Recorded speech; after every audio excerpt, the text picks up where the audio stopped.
अगर आप हिंदी फिल्मों के शौकीन हैं तो आप असरानी को न जानते हों ऐसा हो ही नहीं सकता। अब तक 350 से ज़्यादा फिल्मों में काम कर चुके हैं असरानी। तो क्या है असरानी की कहानी, मैं इस वीडियो में आपको सुनाने जा रहा हूं। असरानी की कहानी शुरू होती है 1936 से। जी नहीं, उनका जन्म 1936 में नहीं हुआ था, बल्कि उनके पिता कराची से जयपुर आ गए थे। आज़ादी से 11 साल पहले उनका परिवार कराची से शिफ्ट हो गया जयपुर, और यहां उनके पिताजी एक कारपेट बनाने वाली कंपनी में काम करने लगे और बाद में फिर अपना छोटा मोटा काम शुरू कर दिया। 1 जनवरी 1941, 1 जनवरी 1941 को उनके घर एक बेटे का जन्म हुआ। नाम रखा गया गोवर्धन असरानी। जी हाँ, यही असली नाम है गोवर्धन असरानी का। असरानी उनका सरनेम है, गोवर्धन उनका नाम है। लेकिन असरानी अपने भाई बहनों से बिल्कुल अलग थे। उनके कुल 7 भाई बहन हैं और इनसे बिल्कुल अलग थे क्योंकि उनका पढ़ाई में मन नहीं लगता था। वो तरह तरह की आवाज़ें निकालते थे और उनकी इसी कलाकारी की वजह से उनके जो दोस्त थे वो उन्हें चोंच कहकर बुलाते थे।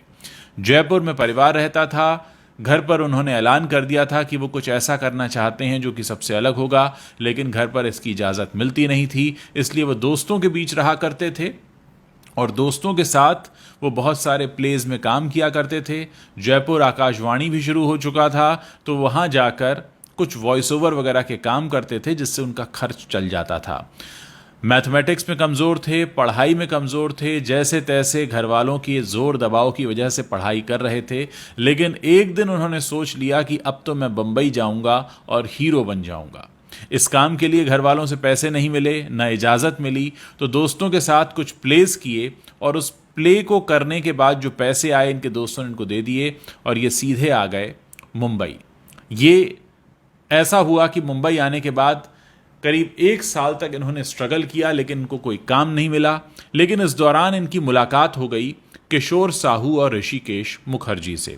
इन दोनों ने इन्हें यही सलाह दी कि तुम एक काम करो, तुम कहीं जाकर एक्टिंग की ट्रेनिंग लो।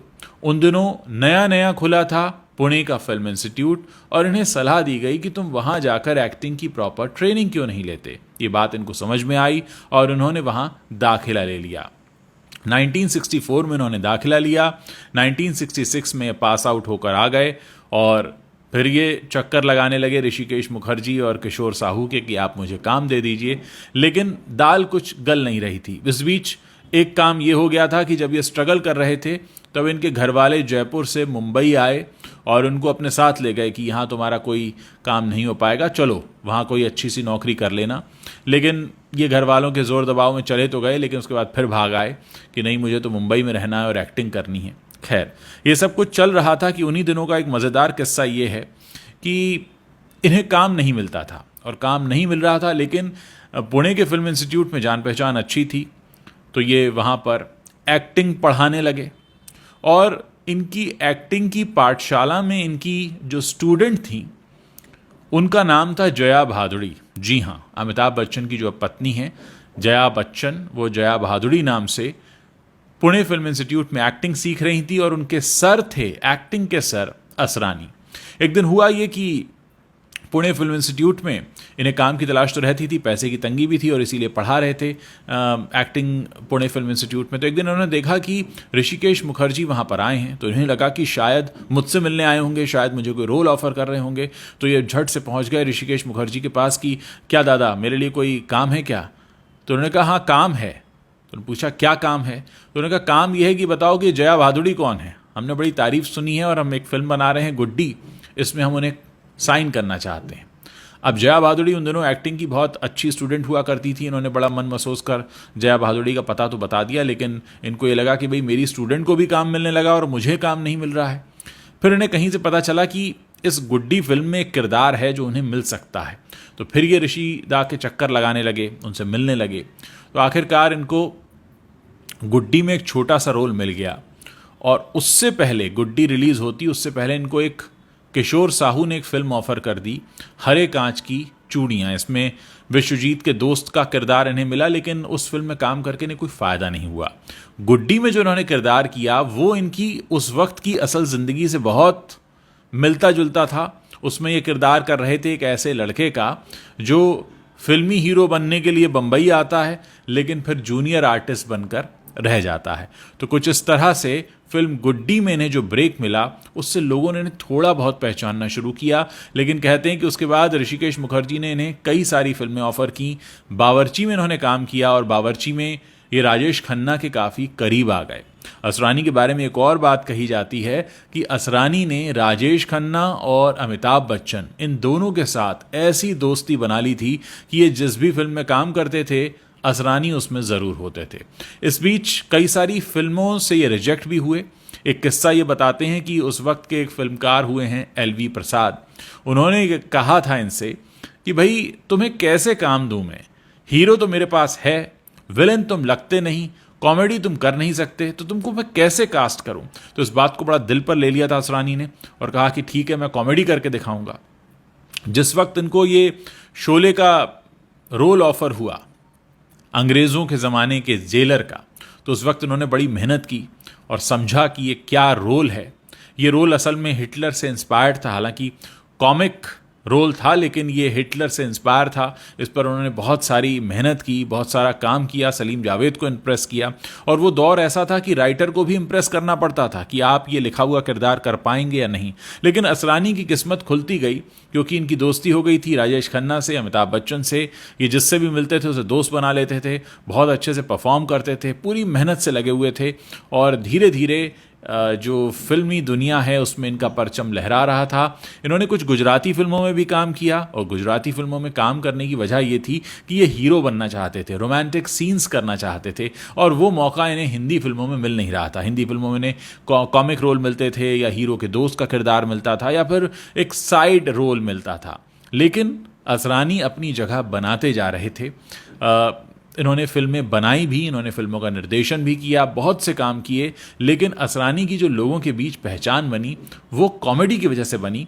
और ऐसा कहते हैं कि बहुत सारे फिल्म मेकर इनसे कहा करते थे कि भाई तुम्हारे अंदर वो बात नहीं है कि तुम पर्दे पर रोमांस करो तो लोग देखें। और यही बात इनको लगती थी, चुभती थी कि मैं भी पर्दे पर रोमांस करना चाहता हूँ। लेकिन असरानी की किस्मत में ये नहीं था। असरानी की किस्मत में था लोगों को हंसाना। और इसीलिए इनकी जो शुरुआत अगर आप देखें 1969 में इन्होंने एक सत्यकाम नाम की फिल्म की थी, और उसके बाद गुड्डी मिली इन्हें, हरे कांच की चूड़ियाँ मिली। तो धीरे धीरे इनका ग्राफ ऊपर जाता चला गया। और कहते हैं इनको आनंद में भी रोल ऑफर हुआ था, लेकिन फिर ये लगा कि आनंद में जो दोस्त का किरदार है उसमें ये बहुत छोटे लगेंगे, क्योंकि इनका जो अपीयरेंस था वो ऐसा लगता था कि अपनी उम्र से कम लगते थे। तो कुछ रोल इस वजह से भी इनके हाथ से जाते गए। एक किस्सा ये बताते हैं कि ऋषिकेश मुखर्जी से जब ये मिलने गए, जब वो काफ़ी बीमार थे, बोल भी नहीं सकते थे, तो उन्होंने एक कागज़ पर लिखकर इन्हें दिया था असरानी मुखर्जी। मतलब ये कि वो असरानी से इतना प्यार करते थे ऋषिकेश मुखर्जी, वो इन्हें अपने बेटे की तरह मानते थे। बहुत सारी फिल्मों में इन्होंने काम किया ऋषिकेश मुखर्जी के साथ, और गुलजार के साथ भी इनका बहुत बढ़िया तालमेल रहा। पहली फिल्म जो गुलजार की थी मेरे अपने, उसमें इन्होंने काम किया, और साउथ इंडस्ट्री में भी ये गए, वहाँ पर भी काम किया। कुल मिलाकर इन्हें जब भी, जहाँ भी, जैसा भी मौका मिला, इन्होंने हमेशा परफॉर्म किया और अपने आप को साबित किया। और यही वजह है कि इतने लंबे समय तक असरानी टिके रहे। हमारी आज की जनरेशन भी असरानी को जानती है, और जो लोग 70 और 80 के दशक में सिनेमा देखने जाते थे वो भी असरानी को जानते हैं। कुल मिलाकर जयपुर से आए गोवर्धन असरानी ने अपनी ज़िंदगी का सबसे बड़ा सपना पूरा किया, इस इंडस्ट्री में जगह बनाई।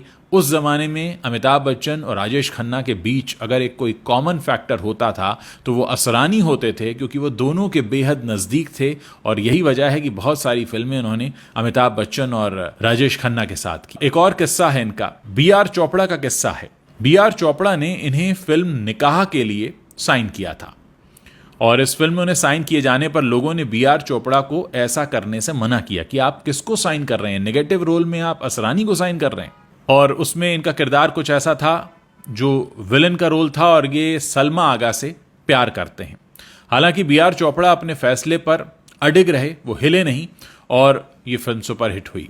असरानी ने इस फिल्म के अलावा कई और फिल्मों में भी बाद में नेगेटिव रोल किए। राजेश खन्ना के साथ इन्होंने करीब 25 फिल्मों में काम किया। आप सोचिए, राजेश खन्ना उस वक्त सबसे हिट हीरो थे जिनके साथ काम करने को लोग तरसते थे, उनके साथ जोड़ी बना ली थी असरानी ने, और हर फिल्म में ये राजेश खन्ना के साथ दिखाई देने लगे थे। असरानी ने अब तक कुल 6 फिल्मों का निर्देशन भी किया है, जिसमें मैं आपको नाम बता दूं, चला मुरारी हीरो बनने, हम नहीं सुधरेंगे, सलाम मेम साहब और दिल ही तो है। इसके अलावा उन्होंने एक गुजराती फिल्म अहमदाबाद नो रिक्शा वालों का भी निर्देशन किया, और उनकी आखिरी जो निर्देशित फिल्म थी वो 90 के दशक में आई थी। फिल्म का नाम था उड़ान। गायकी की बात करें तो असरानी ने 1977 में फिल्म अलाप में 2 गाने भी गाए हैं जो उन्हीं पर फिल्माए गए थे। इसी के अगले साल उन्होंने फिल्म फूल खिले हैं गुलशन गुलशन में मशहूर गायक किशोर कुमार के साथ भी एक गाना गाया, जिसके बोल थे मन्नू भाई मोटर चली पम पम पम, यानी कॉमिक अंदाज का गाना था। तो यानी कॉमिक अंदाज में हमेशा छाए रहे। साल 2004 की बात है, वो राजनीति से भी जुड़े और कांग्रेस पार्टी के मेंबर बन गए, और लोकसभा चुनाव में भी उन्होंने बढ़ चढ़कर हिस्सा लिया। और अगर हम इनके व्यक्तिगत जीवन की बात करें तो उन्होंने मंजू बंसल से शादी की। असरानी और मंजू बंसल ने साथ में कई फिल्मों में काम किया, जिनमें हम देख सकते हैं आज की ताज़ा खबर और नमक हराम जैसी फिल्में प्रमुख हैं, और बाद में भी कई सारी फिल्मों में ये एक साथ नजर आए। 1973 में असरानी और मंजू बंसल ने शादी कर ली। असरानी के जो बेटे हैं उनका नाम है डॉक्टर नवीन असरानी। ये डेंटिस्ट हैं और अहमदाबाद में प्रैक्टिस करते हैं। तो हमने देखा कि कितने जुनून के साथ जयपुर का एक लड़का मुंबई आता है हीरो बनने, फिर वो कॉमेडी स्टार बन जाता है और बहुत अलग अलग तरह के रोल करता है, नेगेटिव रोल भी करता है, फिल्मों में गाने भी गाता है, फिल्मों का निर्देशन भी करता है, और उसके बाद उनका जो बेटा है वो डेंटिस्ट बन जाता है। तो ऐसा ही होता है ज़िंदगी के सफ़र में, आप जो सपना देखते हैं उसे पूरा करते हैं। बहुत से लोगों के साथ ऐसा भी होता है कि उनके परिवार के लोग उनकी उस कला को आगे बढ़ाते हैं, और कुछ लोग होते हैं जो अपना रास्ता अलग चुन लेते हैं। बहरहाल असरानी ने बहुत सारी पीढ़ियों का मनोरंजन किया है, और इसीलिए हर कोई उन्हें याद करता है। आज भी असरानी का नाम आते ही लोगों को अंग्रेज़ों के ज़माने के जेलर वाला सीन याद आता है, और उनके द्वारा निभाई गई तमाम ऐसी भूमिकाएं हैं जो हमारी आंखों के सामने आ जाती हैं। वाकई असरानी की ज़िंदगी से सीखा जा सकता है कि अगर आप एक बार जो ठान लें तो फिर आपको कोई हटा नहीं सकता उस सपने से।